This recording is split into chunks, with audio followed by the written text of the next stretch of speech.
Hi friends, എൻ്റെ YouTube ചാനലിലേക്ക് സ്വാഗതം. ഒരുങ്ങുന്നത് മറ്റൊരു 2020യോ? മമ്മൂക്ക, ലാലേട്ടൻ പടത്തിൽ നയൻതാരയും ശിവരാജ് കുമാറും മാത്രമല്ല, വേറെയും പ്രധാന താരങ്ങൾ. മഹേഷ് നാരായണൻ സംവിധാനം ചെയ്യുന്ന പുതിയ ചിത്രത്തിൽ ഔദ്യോഗിക പ്രഖ്യാപനങ്ങൾ ഒന്നും തന്നെ വന്നിട്ടില്ലെങ്കിലും സിനിമയിൽ മേലുള്ള ഹൈപ്പിന് ഒരു കുറവുമില്ല.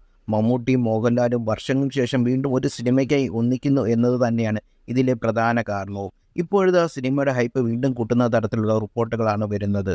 സിനിമയിൽ തെന്നിന്ത്യൻ നായിക നയൻതാരയും കന്നഡ താരം ശിവരാജ് കുമാറും ഭാഗമാകുന്ന പുതിയ റിപ്പോർട്ടുകൾ. ചിത്രത്തിൽ മമ്മൂട്ടിയുടെ ജോഡിയായിരിക്കും നടിയെത്തുക. ഭാസ്കർ ദ ഡാസ്കറിന് ശേഷം ഇരുവരും ഒന്നിക്കുന്ന ചിത്രം കൂടിയാകും ഇത്. സിനിമയിലെ സുപ്രധാന കഥാപാത്രമായും ശിവരാജ് കുമാർ എത്തുന്നതെന്ന് റിപ്പോർട്ടുകൾ.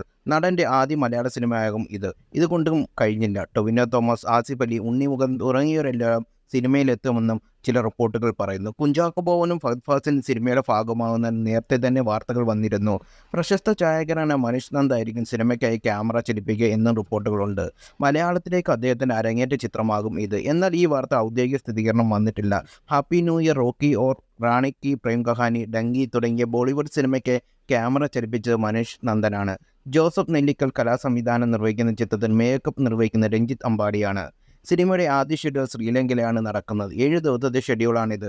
ശ്രീലങ്കയ്ക്ക് ശേഷം ഷാർജയിലായിരിക്കും സിനിമയുടെ അടുത്ത ചിത്രീകരണം നടക്കുക എന്ന സൂചനയുണ്ട്.